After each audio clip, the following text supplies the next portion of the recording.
그래서 저는 20대 청년분들 또 오늘 이 방송을 보는 많은 분들이 그런 식으로 사시면 절대로 안 됩니다.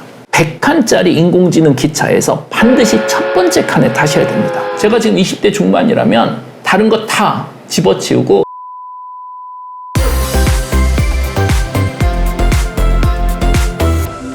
저희는 영상 출연이 처음이어가지고 저는 처음이고 이제 사무관님은 몇 번 경험이 있으신데 저는 좀 처음이어서 좀 많이 봐주셨으면 좋겠고요. 네. AI가 더 이상 미래 기술이 아니라 저희 일상 속에 인사도 안 해도 되나요?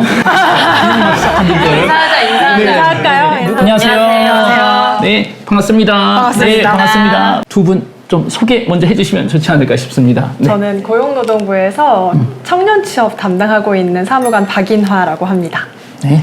예, 안녕하세요. 저는 AI 직업훈련 담당하고 있는 최여진이 사무관입니다. 네, 안녕하세요. 저는 카이스트에서 뇌과학 그리고 인공지능을 연구하고 있는 김대식입니다. 제가 교수님을 뵌다고 해서 챗 GPT에 한번 쳐봤어요. 김대식 교수님 토크 스타일 어때? 어떻게 나왔나요?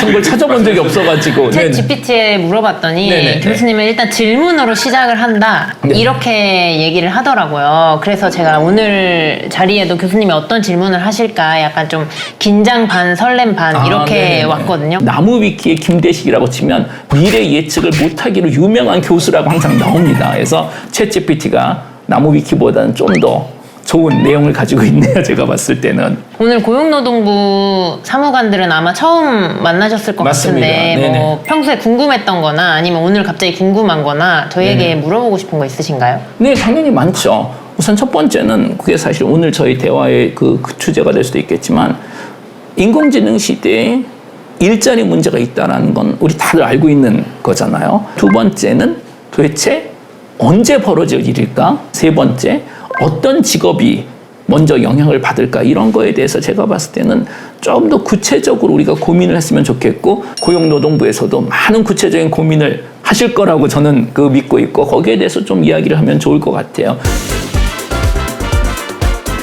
저희가 이제 나눠야 할 이야기는 AI 시대에 청년들이 어떻게 나아갈 수 있을까에 대한 이야기를 나누어 보려고 하는데요.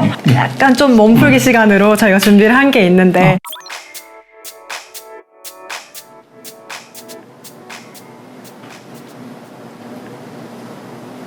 네, 좋습니다. 이게 첫 번째고요. 네.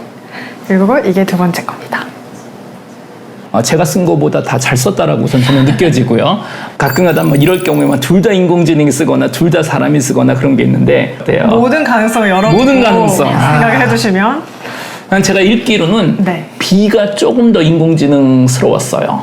두 번째가. 네. 그렇게 생각하신 이유가 있을까요? 그냥 느낌입니다. B가 너무 정중해요. 그리고 너무 정확하게 쓴 것 같아요. 그러니까 사람은 실수도 좀 하고 그러는데 너무 완벽하게 쓴 것 같아서 B라고 제가 한번 얘기를 해보겠습니다. 교수님이 진짜 센스가 대단하신 게 둘 다 AI가 고봐야 돼. 이럴 줄 알았어요. 분명히 이럴 줄 알았어요. 네. 그랬다고 하더라고요. 네. 근데 이제 청년들이 자소서를 쓸 때에도 AI를 많이 활용하게 되잖아요. 그때 이제 교수님만의 꿀팁 같은 거 좀 있을까요? 우선 첫 번째로는 이제는 AI를 쓰지 못하게 하거나 쓰지 않는 것은 더 이상 옵션은 아닌 것 같아요. 어차피 AI 다들 씁니다. 왜냐하면 저도 최근에 학생들 평가할 때 에세이 숙제는 AI를 쓰라고 저는 허락을 합니다. 단 어떤 프롬프트로 이 에세이를 썼는지를 명시하게 하고 사실 그 프롬프트를 가지고 저는 평가를 합니다. 결과물은 AI가 다 만들 수 있어요. 그렇지만 앞으로 인간의 일은 결과물 자체가 아니고 그 결과물을 만들어내는데 필요한 질문을 만들어내는 것이 인간의 역할이기 때문에 그런 질문을 얼마나 잘 만들고 또 다른 사람들하고 어느 정도 차별화가 있는가. 이제 고용노동부 입장에서도 AI가 너무 이렇게 고용 시장에서도 많은 영향을 미치고 있고 또 고용 서비스를 질 제고를 하는데 AI 기술을 좀 활용을 하는 그런 움직임을 많이 보이고 있습니다. 그래서 이제 저희가 소개해드리고 싶은 것이 이제 AI 잡케어인데요. AI 잡케어는 이제 자기가 어떤 부분이 어떤 내가 능력치를 가지고 있는지를 입력을 하면 그와 관련해서 내가 노동시장에서 어떤 강점을 가지고 있고 어떤 부분을 보완해야 하는지를 알려주는 고용 커리어 로드맵이라고 생각을 해주시면 될 것 같습니다. 화면도 좀 직관적으로 잘 나타나 있다고 하니까 많은 분들께서 활용해 보시면 좋을 것 같아요. 어디서 그거 찾을 수 있는 거죠? 고용24에 있습니다. 고용24요. 자, 고용24에 들어가 보시면 됩니다. 네.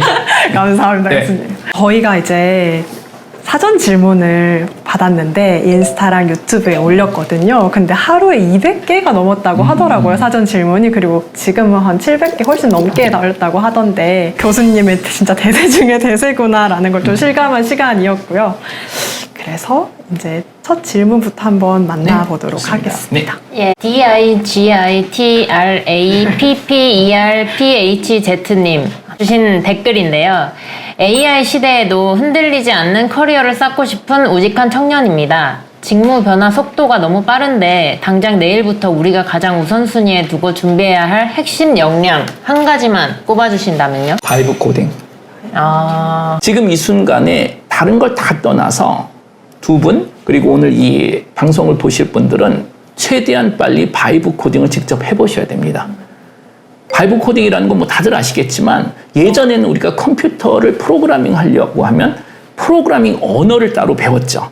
뭐 C++, 자바, 파이썬 같은 언어로 코딩을 했고 이거 우리 인간에게는 외국어입니다. 그러다 보니. 그런데 작년 중순 그리고 특히 2026년 초부터 이제는 우리가 일상생활에서 쓰는 언어, 영어, 한국어로 컴퓨터 프로그래밍이 가능해져 버렸잖아요.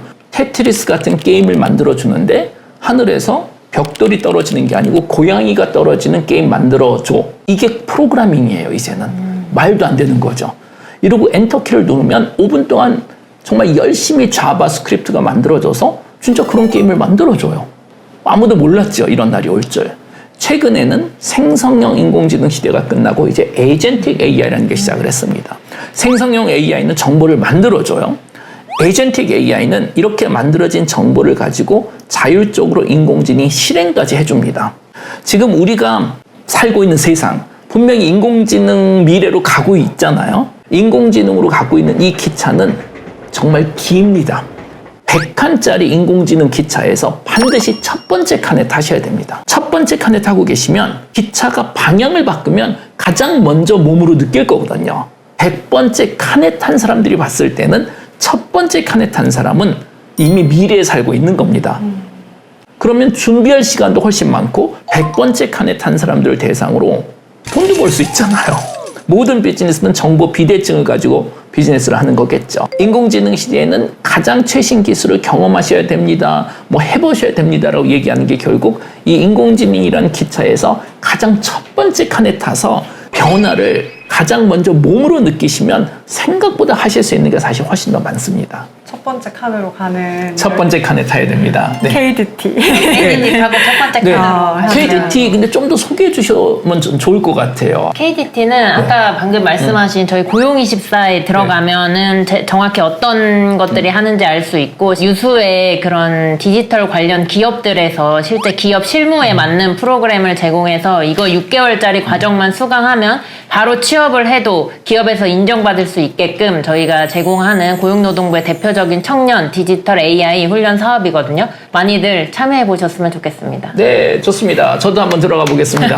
네. 다음 질문은 SKWIA 님이 주신 댓글인데요. 안녕하세요. 꿈 많은 20대 중반의 청년입니다. 남들은 하고 싶은 게 많아서 고민이라는데 저는 하고 싶은 게 별로 없어서 고민이에요. 제가 하고 싶은 걸 찾으려면 무엇을 해봐야 할까요? 네, 아주 좋은 질문입니다, 사실은. 20대 중반 청년인데 뭘 하고 싶은지 모른다라는 것은 경험한 게 없기 때문에 모르시는 거예요, 사실은. 대한민국의 아주 착하고 정상적인 또는 평균적인 삶을 살았던 청년님이시라면 아마 지금까지 평생 공부만 했을 겁니다. 저라면 3가지를 우선 할 것 같아요. 첫 번째는 여행을 많이 갈 것 같아요. 이게 가까운 곳이라도 상관없습니다. 뭐 세계 여행을 하라 그런 얘기도 절대로 아니고 최대한 본인이 살고 있는 곳에서 벗어나서 여행을 좀 많이 갈 것 같아요. 두 번째로 저라면 소설책을 많이 읽을 것 같아요. 여행이 공간적인 이동이라면 소설책은 다른 사람의 인생으로 우리가 이동을 하는 거예요. 톨스토이의 아나 카레니나, 나 아나 카레니나 아니에요. 근데 그 책을 읽는 동안에는 그 사람이 되는 거잖아요, 우리가. 내가 다른 사람의 인생을 시뮬레이션 해볼 수 있는 기회가 있는 거고, 그러면 이것도 현실에 대한 경험입니다, 당연히. 그리고 당연히 세 번째는 아까도 말씀드린 것 같이 또 AI 열심히 공부하시고, 저는 그래서 이 두 가지 또는 세 가지를 합치면 너무나 자연스럽게 하고 싶은 게 뭔지가 나올 것 같아요. 제가 예전에 이스라엘에 있는 대학교하고 협업을 좀 많이 했었습니다. 그러다 보니 저 대학교에 있는 친구 집에 초대를 받아서 뭐 저녁을 먹었는데 제 친구의 딸아이가 그 당시 고등학생이었어요. 그래서 제가 물어봤어요. 전공을 뭐 할 거예요? 하고 물어봤더니 따님이 이스라엘에서는 여학생들도 고등학교 졸업하면 2년 군대를 가야 된다라고 그러더라고요. 그래서 그럼 군대 갔다 온 다음에 전공을 뭐 할 거니 했더니 그 다음에는 1년 사회봉사를 하겠다 그러더라고요. 그래서 왜? 했더니 자기는 지금 인생에서 뭘 하고 싶은지 모른다는 거예요. 그러니까 이건 전 세계 모두가 똑같습니다. 그리고 뭐 아빠가 교수고 중산층 가족에서 살았기 때문에 인생에 큰 문제도 없었고 하고 싶은 게 아무것도 없대요. 그런데 본인이 군대를 갔다 오면 나라에 대한 중요성을 배우고 또 사회봉사를 하면 본인하고 다른 사회 계층 사람들은 어떻게 사는지를 결국 총 4년을 보내고 나면 마음에 드는 게 있을 거라는 거예요. 그러면 마음에 드는 거를 당연히 평생 하고 싶을 거고, 그러면 그것을 평생 할 수 있는데 필요한 기술을 가르쳐주는 전공을 택할 거라는 거예요, 대학교에서. 나 그 얘기 듣고 진짜 깜짝 놀랐습니다. 사실 우리는 정반대잖아요. 우리는 인생에 대해서 아무것도 모르는 상태에서 성적 따라서 전공하고 삼성전자 들어가고 승진하고 그 다음에 50대 된 다음에는 명예퇴직하시고 치킨집을 여시는 거잖아요. 그럼 50대 중반에 대기업 임원분들이 나와가지고 그때서야 저한테 얘기하기를, 곰곰이 생각해보니까 평생 본인이 하고 싶었던 거를 한 적이 한 번도 없다라는 거예요. 그래서 저는 20대 청년분들, 또 오늘 이 방송을 보는 많은 분들이 그런 식으로 사시면 절대로 안 됩니다. 인생은 리허설이라는 게 없어요. 지금 이 순간이 인생이고 남의 인생을 대신 산다라는 것은 말도 안 되는 거잖아요. 예전에 오스카 와일드가 그랬어요. 남의 인생 사는 건 말이 안 되는 게, 남의 인생은 이미 남들이 다 잘 살고 있다. 제가 지금 20대 중반이라면 다른 거 다 집어치우고 에이전틱 AI를 가지고 1인 창업을 전 할 것 같아요. 90% 확률로 실패하더라도 스스로 AI로 창업을 했었던 그 경험 자체가 그 무엇과도 비교 안 되는 경쟁력이 사실 될 수 있다는 것은, 저는 그거는 정말 부러워요, 사실은. 지금 여러분들이 살고 있는 시대는 딱 한 번 있을 중간 시대 또는 사이 시대인데, 혼자서 창업하고 성공하고 돈을 벌 수 있는 인공지능의 도움으로. 근데 이거는 한 20년, 30년 동안만 유지될 수 있는 기회지 않을까 싶고, 30년, 50년 후에는 아마 AI가 다 비즈니스 하고 있을 수도 있습니다. 어쨌든 저희가 오늘 이 방송은 지금 이 순간 청년들을 위한 방송이죠. 또 20년 후에 어떤 일이 벌어질지에 대해서는 우리는 책임 안 져도 되는 거죠. 우리 당장은 지금 다시 그 20대 중반 청년님께는 많은 경험을 하시고 그 경험을 기반으로 1인 창업을 하는 걸 저는 추천하겠습니다. 교수님께서 말씀하신 것처럼 청년들이 진로를 찾을 때 저는 가장 중요한 게 경험이라고 생각을 하고, 또 교수님께서도 그렇게 말씀을 해주신 것 같은데요. 저희 고용노동부에서도 이런 정책을 또 하고 있습니다. 이제 이 세상에 있는 모든 문제는 고용노동부에서 이미 다 해결을 하셨네요. 그러니까는 저희도 정말 질문을 많이 던졌고 많은 답을 찾아 나가고 있습니다. 이제 저희가 미래내일 일경험이라고 해서 청년들이 자기가 관심이 있는 직무를 실제로 실무를 해볼 수 있는 경험을 할 수 있게 해주는 정책이에요. 자신이 관심이 있는 분야다라고 하면 그 분야를 실제로 실무를 해보시고, 그러면 그 직무도 알게 되고 내가 어떤 일을 좋아하는지도 알게 될 테니까요. 그런 점에서 추천드리고 싶은 정책입니다. 일경험이 청년분들이 좀 선호하시는 직무들 경험해볼 수 있도록 저희가 기업들 섭외에 아주 주력을 하고 있거든요. 뭐 대한항공 같은데 인턴 잘 안 뽑는데 저희 일경험에서는 해보실 수 있고요. 또 마마무 기획사에서 영상 PD로 일한 경험 그 사례들도 있어요. 그래서 아마 청년분들이 생각하시는 여러 가지 직무들이 이건 없겠지 했던 거 일경험 포털 들어가 보시면 있을 수 있다. 한번 들어가 보시라 말씀드리고 싶네요.